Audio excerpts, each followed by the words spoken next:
اسلام فطرت کے عین مطابق دین ہے۔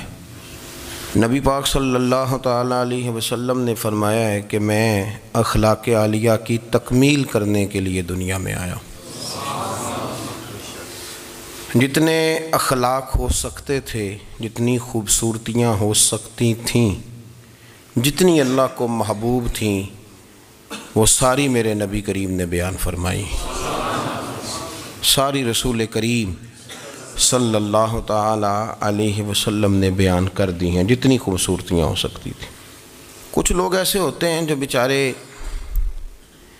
بائی نیچر ہی کچھ پریشانیوں کا شکار ہوتے ہیں،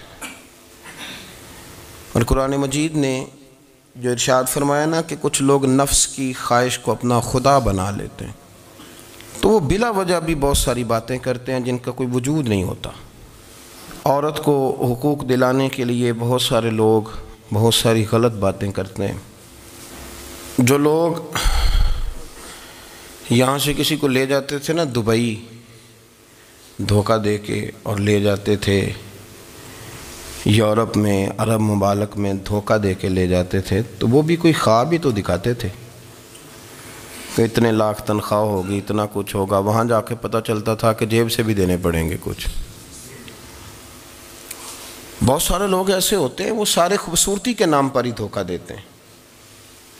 آپ کو پتہ ہے کہ جو آدمی کسی کو لالچ دیتا ہے تو کسی کو لوٹنے کے لیے اسے لالچ دینا بڑا ضروری ہوتا ہے۔ لوگ پہلے لالچ دیتے ہیں پھر لوٹتے ہیں، پہلے مکمل لالچ دیتے ہیں، یہ چیز مل جائے گی، یہ چیز مل جائے گی۔ لوگ مکمل لالچ دیتے ہیں، اس کے بعد پھر لوٹتے ہیں۔ اور اگر لالچ نہ دیں تو کوئی آدمی قابو آئے گا؟ لوگ لوٹتے ہیں لالچ دے کر۔ اچھا، اب وہ جو جس کو لالچ دیا جا رہا ہوتا ہے وہ کہہ رہا ہوتا ہے کہ نہیں نہیں تمہیں نہیں پتا، وہ اس وقت ماننے کو تیار نہیں ہوتا۔ وہ کہتا ہے اتنی خوبصورت باتیں کر رہا ہے، اتنی اچھے پیغام دے رہا ہے، تم میرے دشمن ہو، تم مجھے منع کر رہے ہو۔ ہوش تب آتی ہے کہ جب سب کچھ لٹ جاتا ہے۔ عورت کو ویسے بھی قابو کرنا بڑا آسان ہوتا ہے۔ اعلیٰ حضرت بریلوی رحمۃ اللہ علیہ فرماتے ہیں بیٹیاں نازک شیشیاں ہوتی ہیں، ان کو تو ذرا سی چوٹ لگے تو ٹوٹ جاتی ہیں۔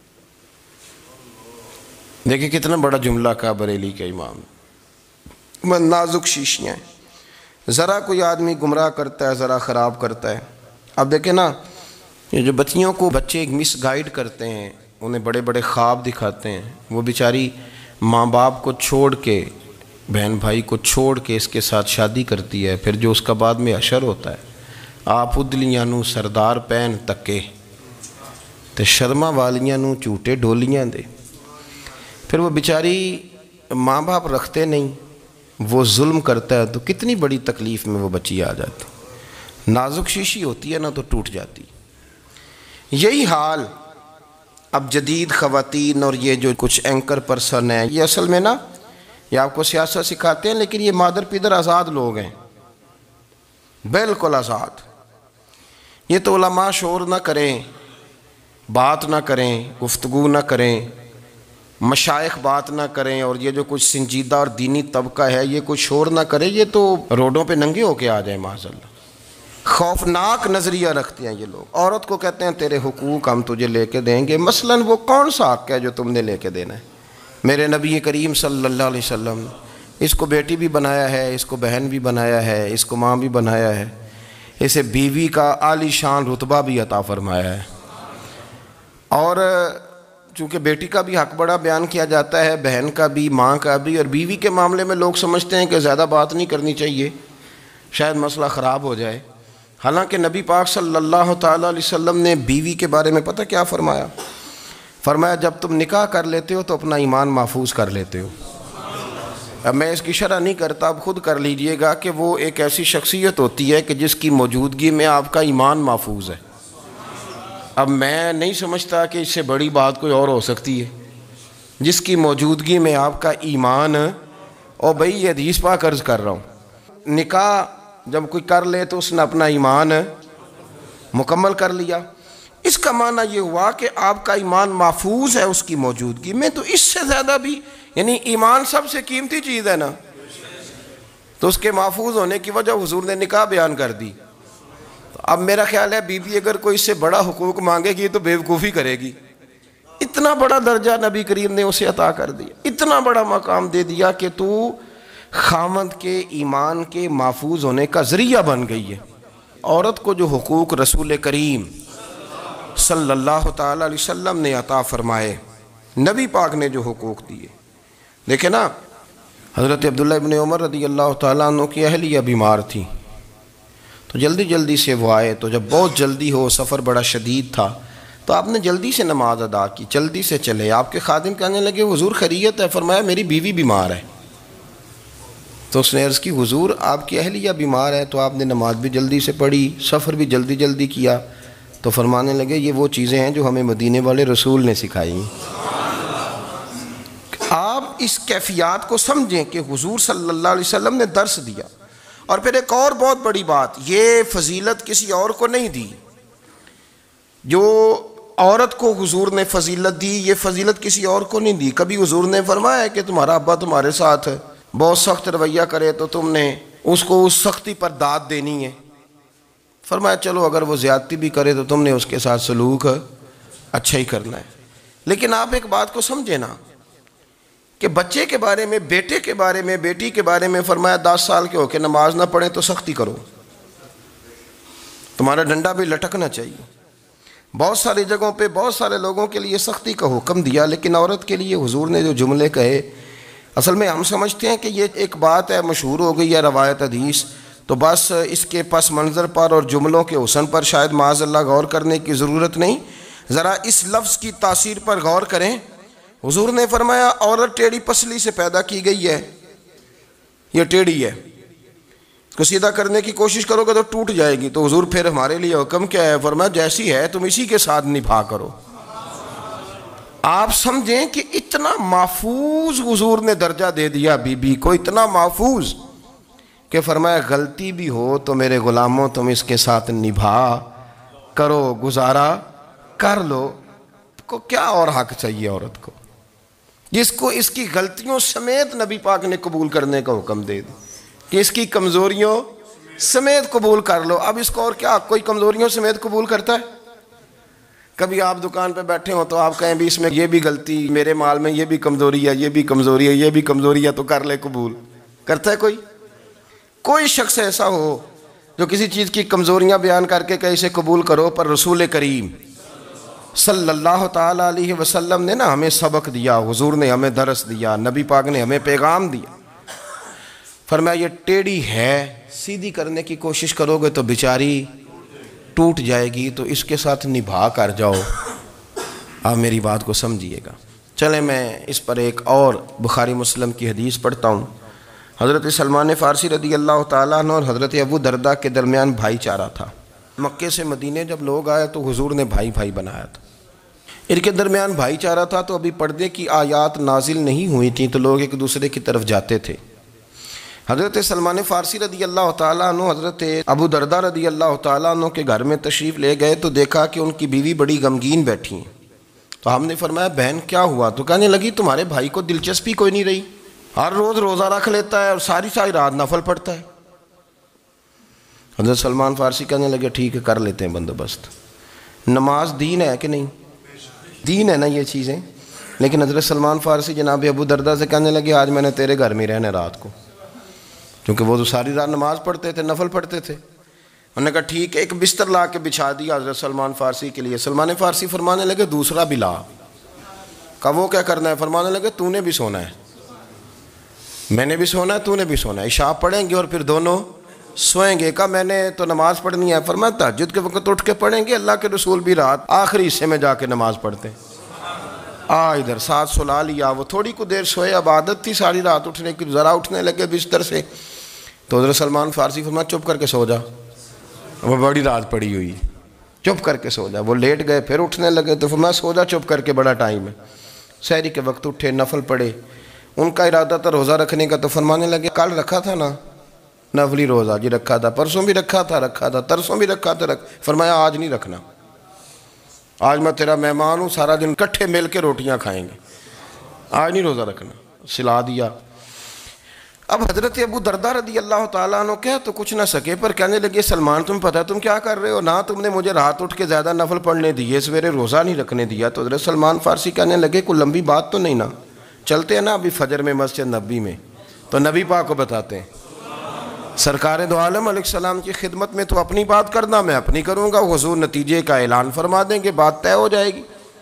حاضر خدمت ہوئے، عرض کی یا رسول اللہ صلی اللہ تعالیٰ علیہ وسلم یہ ساری رات نفل پڑھتے ہیں، ہر روز روزہ رکھتے ہیں، ان کی اہلیہ غمگین بیٹھی ہیں، حکم فرمائیں۔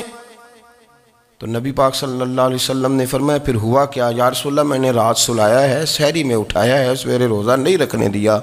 نبی پاک نے فرمایا سلمان فارسی نے ٹھیک کیا ہے، سلمان فارسی نے ٹھیک کیا۔ پھر حضور نے فرمایا، نبی کریم نے فرمایا ابو دردہ تیرے اوپر اگر اللہ کا حق ہے، اس کے رسول کا حق ہے، دین کا حق ہے، تو فرمایا تیری آنکھ کا بھی تیرے اوپر حق ہے، تیرے وجود کا بھی تیرے اوپر حق ہے۔ یہ حضور نے فرمایا تیرے بچوں کا بھی تیرے اوپر حق ہے، تیری بیوی کا بھی تیرے اوپر حق۔ اس حق کو بھی سمجھے، حقوق اللہ بھی ہیں، پر تیری آنکھ کا بھی تیرے اوپر کیا مانا کہ تیری آنکھ سونا چاہتی ہے تو اسے سلا بھی، تیرے وجود کا بھی تیرے اوپر حق ہے، تو تیرا وجود آرام کرنا چاہتا ہے تو اسے آرام بھی کرا۔ اور پھر وہاں نبی پاک صلی اللہ علیہ وسلم نے فرمایا میں تم سب، سننا یہ لفظ حدیث کے، حضور نے اسی موقع پر فرمایا میں تم سب سے زیادہ اپنے رب کو جانتا ہوں اور میں تم سب سے بڑھ کر اپنے رب سے ڈرتا ہوں۔ حضور فرمانے لگے میں روزہ بھی رکھتا ہوں، افطار بھی کرتا ہوں، یعنی کبھی رکھتا ہوں اور کبھی نہیں رکھتا۔ فرمایا میں نفل بھی پڑھتا ہوں اور اپنی بیویوں کو وقت بھی دیتا ہوں۔ سرکار مسجد میں بھی آتے تھے، نواسوں کے ساتھ کھیلا بھی کرتے تھے، ان کے ساتھ پیار بھی کرتے تھے۔ تو اتنے بڑے حقوق حضور نے بیان فرمائے عورتوں کے کہ تمہاری بیوی کا بھی تمہارے اوپر۔ لو ایک حدیث بخاری کی اور یہاں بیان کر دیتا ہوں۔ ایک شخص نے آ کے عرض کی یا رسول اللہ صلی اللہ تعالیٰ علیہ وسلم جہاد کے لیے تیاری ہو گئی ہے، صفیں بن رہی ہیں، مجاہدین کی تیاری ہے، تو میرا بھی نام لکھ دیا گیا ہے مجاہدوں کی لسٹ میں، لیکن یا رسول اللہ صلی اللہ تعالیٰ علیہ وسلم میری بیوی نے حج کی تیاری کر لی ہے اور میرے دوستوں نے، صحابہ نے میرا نام مجاہدین کی لسٹ میں لکھ دیا، تو میرے لیے کیا حکم ہے؟ یہ بخاری مسلم ہے۔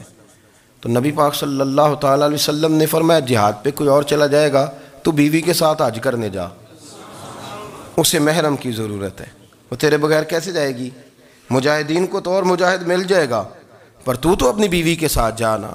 نبی پاک صلی اللہ علیہ وسلم نے مرد کو محافظ بنایا ہے، عورت کو مرد کا قیدی نہیں بنایا، بلکہ عورت کو حفاظت عطا کی اور مرد کو اس کا محافظ بنایا۔ اب بچیاں آزاد ہونا چاہتی ہیں، اور آزادی بھی وہ والی کہ جو بنیادی طور پر آزادی نہیں، فحاشی ہے۔ میں نے بہت پہلے کہا ہے کہ اسلام بیٹیوں کو قیمتی سمجھتا ہے۔ جس بندے کے پاس 20 تولے سونا ہو وہ چوک میں لے کے نہیں آتا، وہ قیمتی چیز ہے، اس نے چھپا کے رکھی ہوتی ہے۔ تو جو نبی پاک صلی اللہ علیہ وسلم کا کلمہ پڑھنے والے بیویاں، اسلام انہیں قیمتی سمجھتا ہے، کہتا ہے کہ تم قیمتی ہو لہذا گھر کے اندر رہو، تم باہر نہ ہو۔ لیکن عورتیں ہیں کہ ان کو بلا وجہ لوگ خراب کر دیتے ہیں اور بلا وجہ وہ اس مغالطے کا شکار ہو جاتی ہیں۔ اب آگے بڑھتے ہیں۔ قرآن مجید نے سورہ نور کی آیت نمبر 30 میں کہا کہ کل للمؤمنین یغضوا من ابصارہم، فرمایا کہ اے محبوب علیہ السلام مومن مردوں سے کہہ دو کہ اپنی نظریں جھکا کے رکھیں، اپنی نظریں۔ اور اگلی آیت میں فرمایا وَقُلْ لِلْمُؤْمِنَاتِ یغضضن من ابصارہن، فرمایا کہ اے محبوب مومن عورتوں سے بھی کہہ دو کہ اپنی نظریں جھکا۔ مرد بھی اپنی نظر جھکا کے رکھے گا عورت کی طرف، لیکن یہ ساری پابندی صرف مرد پر نہیں، عورت بھی غیر محرم کا چہرہ نہیں دیکھے گی، اس پر بھی اسی طرح نظر جھکانے کا حکم ہے جس طرح کہ وہ ہر دکاندار کو بھائی جان کہہ کے گفتگو کرنے کی اس کو بھی اجازت نہیں ہے کہ وہ بھی وہ سمجھے کہ پابندی تو مرد نے کرنی تھی، میں نے تھوڑی کرنی تھی۔ وہ جس کے پاس جائے، جہاں بھی جائے، ڈاکٹر کے پاس جائے، باہر جائے، تو وہ جس طرح مرضی اس کا دل چاہے وہ بات چیت کرے، اس کی عورت کو بھی اجازت اسلام نہیں دیتا۔ بنیادی طور پہ اسلام شرم و حیا کا دین ہے، حیا کی بات کرتا ہے۔ حیا کی جب ہم تعریف کرتے ہیں تو حیا کی تعریف یہ ہے کہ کوئی کبھی چیز دیکھ کے نہ تو آپ کی طبیعت میں کراہت محسوس ہو، آپ کوئی غلط جملہ منہ سے نکالتے ہوئے ذرا جھجکیں، آپ کوئی غلط بات کرتے ہوئے تھوڑا بوجھ محسوس کریں۔ ہمارے ہاں تیزی سے فروغ پایا ہے بے حیائی نے، سنگیوں کی محفلیں، یاروں کی محفلیں، اس میں غلیظ گفتگو ہوتی ہے، الا ماشاء اللہ۔ جن دوستوں کو بڑی پاک صاف گفتگو کرنی چاہیے، دوستی کا رشتہ بڑا مقدس رشتہ ہے، جو یہاں ایک دوسرے سے پیار کریں گے جنت میں بھی اکٹھے داخل کیے جائیں گے۔ شرط یہ ہے کہ پیار اللہ رسول کی رضا کے لیے ہو، لیکن اس کے اندر اگر آپ کی گفتگو کچی ہو، کمزور ہو، فحاشی والی ہو، عریانی والی ہو، وہ ہمارے ہاں تو اب اس کو لوگ فیشن سمجھتے ہیں، اس کو مردانگی کی علامت سمجھتے ہیں کہ وہ جی ساری باتیں جی وہاں ہو گئیں، اور جس کا جو جی چاہا اس نے کہا۔ آپ جب حیا کے دائرے میں ہوتے ہیں تو آپ خود بھی سکون محسوس کرتے ہیں۔ دیکھیں نا، آپ کو نیند سکون سے کہاں آتی ہے؟ جہاں کمرہ بند ہو، چاروں جانب دیوار ہے، اوپر چھت ہے، خالی دروازہ بھی کھلا ہوا ہونا تو جب بندہ سکون لینا چاہتا ہے تو کہتا ہے یار ذرا دروازہ ذرا بند کر دو۔ وہ اچھی طرح اپنے آپ کو چھپا لیتا ہے نا حیا کے پردے میں، تو اللہ اسے سکون عطا کرتا ہے۔ اور جو اس سے بھی زیادہ ٹھنڈی نیند میں جانا چاہتا ہے وہ کہتا ہے لائٹ بھی بند کر دو۔ اب وہ مکمل طور پہ سمجھتا ہے کہ میں چاروں جانب سے چھپ گیا ہوں، اگر میں کھل کے بھی سو جاؤں گا تو میرا چونکہ پردہ قائم ہے تو مجھے کوئی دشواری نہیں ہوگی۔ آپ جب چھپ جاتے ہیں، جب آپ حیا کے اندر سمٹ جاتے ہیں، جب آپ چادر کے اندر آ جاتے ہیں تو آپ بہت ساری جگہوں پہ آسانی محسوس کرتے ہیں۔ تو حیا تو آپ کو سکون دیتی ہے، حیا تو دل کو راحت دیتی ہے۔ میں بڑی ذمہ داری سے بات عرض کرتا ہوں، قرآن مجید نے نا ایک مقام پہ مذاق کو، ایک مزاح ہوتا ہے خوش طبی، وہ نہیں، مذاق اڑانا، قرآن پاک نے نا مذاق کو ایک جگہ پہ جاہلوں کا طریقہ بھی قرار دیا ہے۔ بنی اسرائیل کے لوگوں سے حضرت موسیٰ نے کہا کہ گائے ذبح کرو اور ایک ٹکڑا مقتول کو مارو، زندہ ہو کے خود بتا دے گا مجھے کس بندے نے قتل کیا۔ تو کہنے لگے آپ ہمارے ساتھ مذاق کر رہے ہیں۔ تو قرآن مجید کہتا ہے کہ حضرت سیدنا موسیٰ علیہ السلام فرمانے لگے اعوذ باللہ ان اکون من الجاہلین، فرمانے لگے میں اللہ کی پناہ مانگتا ہوں کہ میں جاہلوں میں سے ہو جاؤں۔ یہ مذاق کرنا تو جاہلوں کا طریقہ ہے۔ اگر آپ کی زبان سے بے حیائی کا جملہ نکل گیا، اگر آپ کی زبان سے بے حیائی کا جملہ نکل گیا، آپ نے کہہ دیا کہ ہم آزاد لوگ ہیں، جو مرضی کریں گے، جو مرضی کہیں گے، جو ہمارا دل میں آئے گا کریں گے، تو پھر تو لوگ آپ کا وہ حشر کریں گے کہ آپ سے برداشت ہی نہیں ہوگا۔ جس کا لوگ مذاق بنا لیتے ہیں اور جو مذاق بن جاتا ہے پھر اسے کوئی جینے دیتا ہے؟ آپ حیا کی چادر میں چھپیں گے تو بچیں گے۔ اگر آپ نے اپنا مذاق بنوا لیا یہ کہہ کے کہ میں نے مرضی کرنی ہے، پھر یاد رکھنا چھپنے کو جگہ نہیں ملے گی، پھر تکلیف میں آ جائیں گے، پھر بہت بڑی اذیت کا شکار ہو جائیں۔ شرم و حیا، عرب کے اندر جو کنواری لڑکیاں تھیں ان میں بڑی حیا ہوتی تھی۔ الحمدللہ میں بڑے فخر سے کہتا ہوں کہ میرے پنجاب کی، میرے پاکستان کی بیٹیاں بھی 20 دفعہ ان کا ابا کہے تیری شادی کرنی ہے تو وہ آنکھ نہیں اٹھا پاتی آج بھی۔ یہ تو وہ چند لوگ ہیں جو کہتے ہیں ہم ہائی کلاس ہو گئے، ہمیں نہیں پتا کہ وہ روشن خیال ہو گئے ہیں کہ روغن خیال ہو گئے، پتہ نہیں کدھر چلے گئے۔ ورنہ ہماری بیٹیاں آج بھی جب ان سے ان کا باپ، ان کی ماں بات کرتی ہے تیری شادی کی، تو وہ تو شرم کے ساتھ پچھلے سے پچھلے کمرے میں چھپتی ہیں۔ یہ اللہ نے فضل کیا ہوا ہے اس ملت پر۔ تو عرب کی لڑکی بڑی حیا والی ہوتی تھی، اس سے کوئی بات کرنی پڑتی تھی تو 20 دفعہ بات کی جاتی، پھر بھی وہ عورت چھپتی پھرتی تھی۔ حضرت عائشہ صدیقہ رضی اللہ تعالیٰ عنہ فرمانے لگیں میرے نبی پاک صلی اللہ علیہ وسلم عرب کی کنواری لڑکیوں سے بھی زیادہ حیا کرنے والے۔ قاضی ایاز مالکی نے، شیخ عبدالحق محدث دہلوی نے، دیگر بزرگ جو سیرت نگار گزرے انہوں نے لکھا ہے کہ نبی پاک صلی اللہ علیہ وسلم کے اندر 100 مردوں سے زیادہ طاقت تھی، 100 مردوں سے زیادہ طاقت۔ اب جو بات کہنے لگا ہوں، جو نتیجہ دینے لگا ہوں، اس پر خاص توجہ آپ فرمائیں گے۔ ذرا فکری طور پر، نظریاتی طور پر ایک چیز کو سمجھیے۔ ہم سمجھتے ہیں کہ جوان لڑکا ہے جی جو مرضی کرے، عمر ہے جی۔ آپ ذرا بات پر غور کیجئے گا کہ حضور صلی اللہ علیہ وسلم میں طاقت 100 مردوں سے زیادہ ہے اور حیا کنواری لڑکیوں سے بھی زیادہ ہے۔ ذرا اس بات کا تقابلی جائزہ کیجئے گا کہ طاقت 100 مرد سے زیادہ ہے لیکن حیا کنواری لڑکی سے بھی زیادہ ہے۔ اس کا معنی یہ ہوا کہ جس ٹہنی کو پھل زیادہ لگ جاتے ہیں وہ جھکا کرتی تو حیا تو حسن ہے، حیا تو آپ کو پاک صاف کرے گا، حیا تو آپ کو نرالا کرے گا، انوکھا کرے گا۔ وہ ہمارے ایک دانشور ہے، تو مضمون لکھا، کئی باتیں بڑی پسند آتی ہیں۔ وہ کہتے ہیں کہ میری اہلیہ، ان کو بھی کسی نے مس گائیڈ کر دیا تھا، حالانکہ اچھی خاتون ہے، کسی نے مس گائیڈ کر دیا، تو وہ بھی سماجی اور ویلفیئر، اور یہ خواتین کو شوق ہوتا نا بننے کا، تو وہ بھی سماج کے اندر اچھا مقام تلاش کرنے کے موڈ میں آ گئی۔ تو کہیں ایک دن جانا تھا تو بڑی بن سنور کے میرے ساتھ وہ گاڑی میں بیٹھ گئی، تو میں گاڑی میں، عورتوں کو یہ بھی مسئلہ ہوتا ہے نا کہ ہماری تعریف کرو، تو کئی دفعہ بعد مردوں بیچاروں کو جھوٹ بولنا پڑتا ہے، تو زبردستی کراتی ہیں نا جی۔ تو اس میں گنجائش بھی دی ہے شریعت نے گنجائش دی ہے کہ کبھی بیوی کو راضی کرنے کے لیے خلاف واقعہ بات کرنی پڑے تو کر لینی چاہیے، تو وہ کراتی بھی ہیں۔ 3 موقع پر خلاف واقعہ بات کرنے کی اجازت ہے، واقعے کے خلاف بھی آپ بات کر سکتے ہیں، جنگ کے موقع پر 2 لوگوں کو صلح کرانے کے لیے اور بیوی کو راضی کرنے کے لیے کر لیں کوئی ایسی بات، بے شک اپنی طبیعت پہ جبر کر کے کر لیں، گنجائش ہے، اجازت ہے۔ تو وہ کہتے ہیں جب وہ گاڑی میں میرے ساتھ بیٹھی بن سنور کے، تو وہ تقاضا کرنے لگی کہ میں نے بڑے اچھے کپڑے پہنے ہیں پر آپ نے توجہ نہیں کرائی۔ وہ سیاںا بندہ تھا، وہ چاہ رہا تھا کہ میری خاتون سمجھ جائیں۔ وہ کہتے ہیں مجھے پتہ تھا کہ بیچاری مس گائیڈ ہو گئی ہے، دل کی بڑی اچھی ہے، سیاਣੀ ہے، لیکن اس کو کچھ خواتین نے، کچھ لوگوں نے مل کے اس کو ذہن غلط کر دیا ہے کہ سماج میں نکلو، باہر جاؤ، کام کرو، فلاں کرو، اپنی مرضی سے جیو۔ تو میرے ساتھ گاڑی میں بیٹھی کہیں جانے کے لیے، تو مجھ سے کہنے لگی کہ آپ نے میری طرف توجہ ہی نہیں کی، آپ نے کوئی ذکر ہی نہیں کیا کہ میں کیسی لگ رہی ہوں۔ تو وہ کہتے ہیں میں نے اسے کہا کہ اگر تو ناراض نہ ہو تو پھر میں صحیح والی تعریف کر دوں۔ تو اس نے کہا کہ آپ کر دیں۔ تو کہتے ہیں میں نے درد سے اور خلوص سے اپنی بیوی سے کہا، خلوص کے ساتھ میں نے کہا میں تو روز گھر ہوتا ہوں، روز شام کو گھر ہوتا ہوں، اگر تو میرے لیے تیار ہوتی تو میں تیری تعریف کرتا، لیکن آج تو باہر جانے کے لیے تیار ہوئی، تو پھر ان سے تعریف کی امید رکھ جن کے لیے تو نے تیاری کی ہے۔ میرے لیے تیاری کرتی تو میں تو ہر شام تیرے پاس ہوتا ہوں۔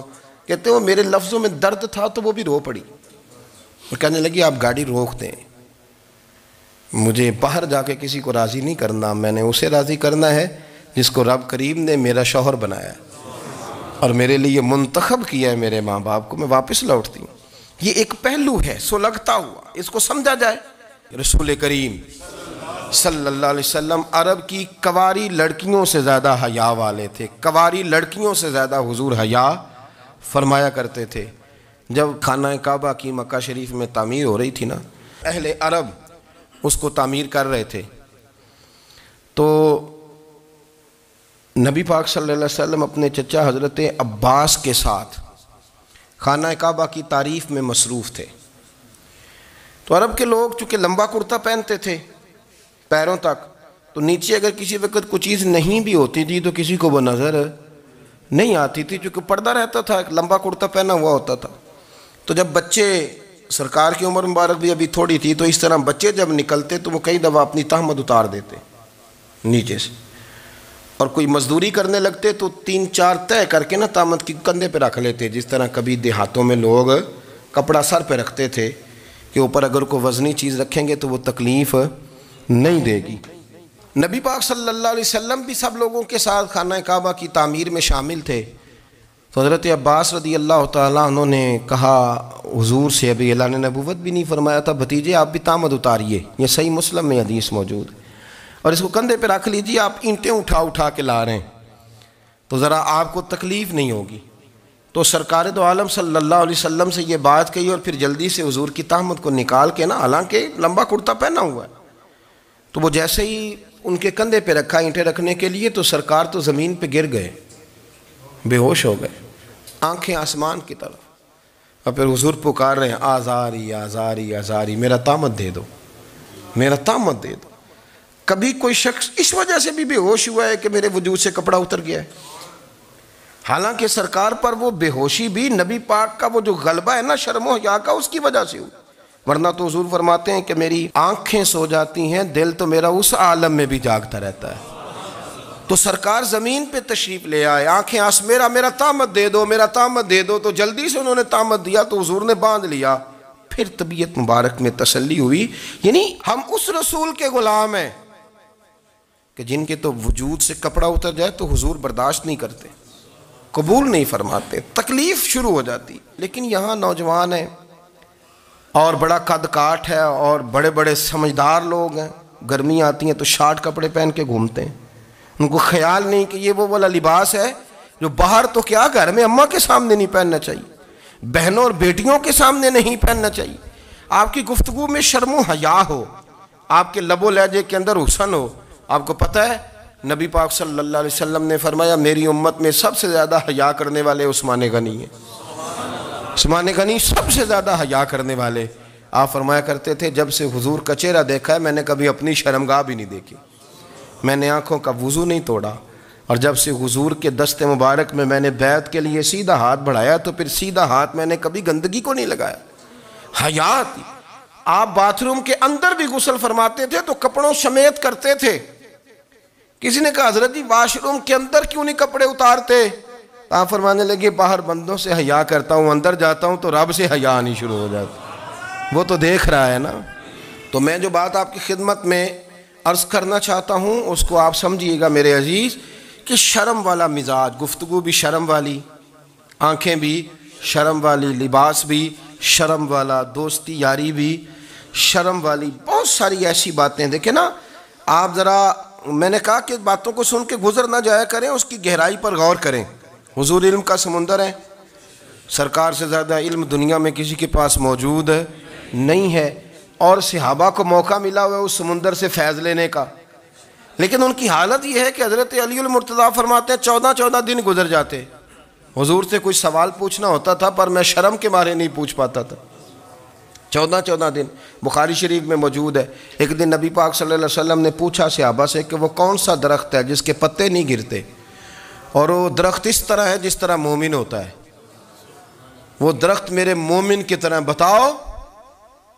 حضرت عبداللہ ابن عمر فرماتے مجھے پتا تھا کہ وہ کھجور کا درخت ہے، لیکن چونکہ ابو بکر صدیق بھی بیٹھے ہیں، عمر فاروق بھی بیٹھے ہیں، مولا علی بھی بیٹھے ہیں، عثمان غنی بھی بیٹھے ہیں، اتنے جید لوگ بیٹھے ہیں، تو مجھے حیا آتی تھی کہ میں کیوں جواب دوں۔ کہتے ہیں سرکار نے کئی دفعہ پوچھا، لوگوں نے کئی اور درخت بتائے، پر فرمایا تمہارا جواب درست نہیں ہے۔ آپ حیا کے اس پہلو پر غور کریں کہ سوال کا جواب آتا ہے، سوال کا جواب، یعنی مجھے سوال کا جواب آتا اور پھر میں دوں نہ، مجھے بدعزمی نہ ہو جائے گی؟ یہ کیسے ممکن ہے کہ میری رات گزر جائے، مجھے پتا بھی تھا اور میں نے بتایا نہیں؟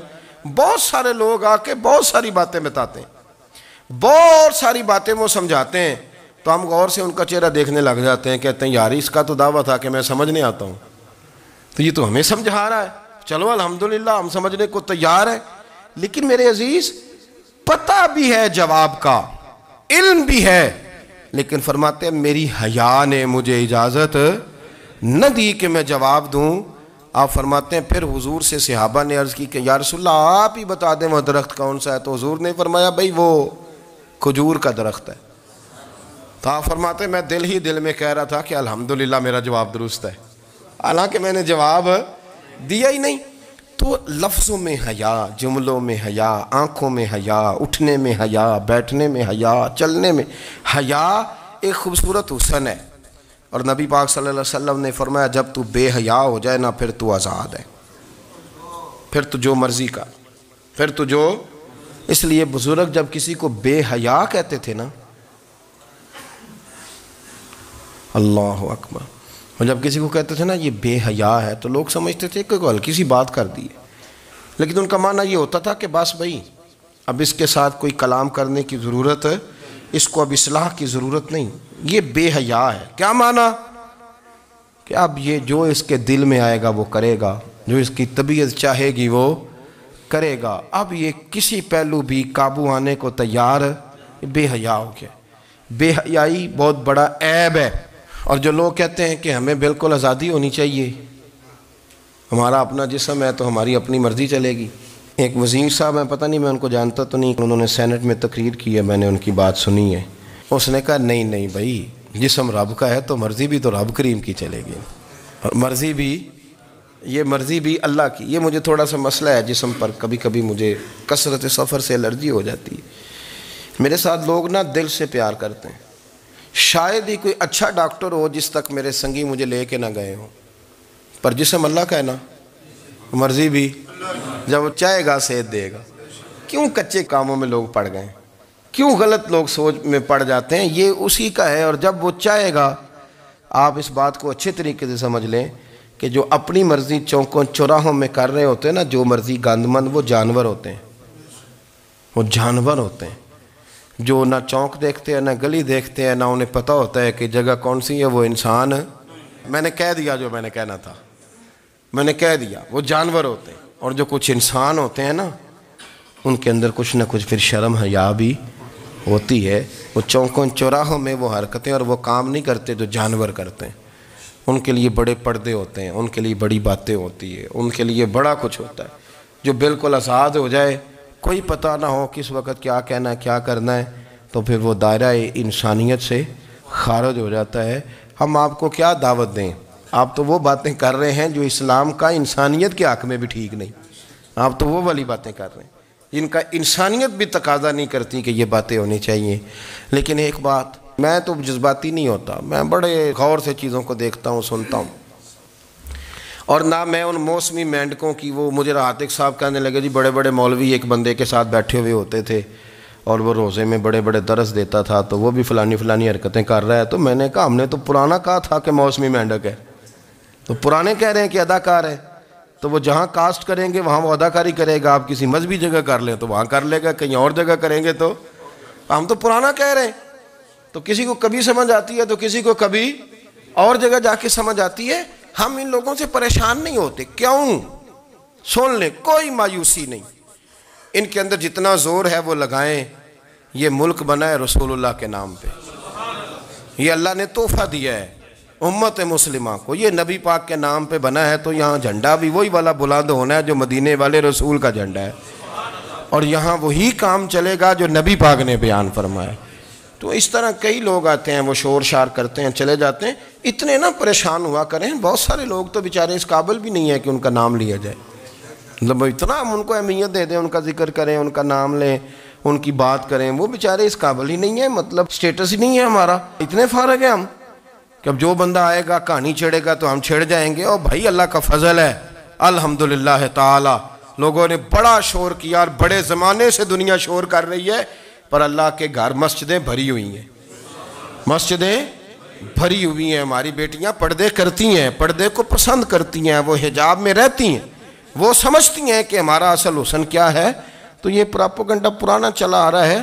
اس کا اللہ کے فضل سے امت مسلمہ پہ نہ کبھی اثر ہوا ہے اور نہ کبھی ہوگا انشاءاللہ. اللہ تعالی ہمیں حق پر استقامت عطا فرمائے.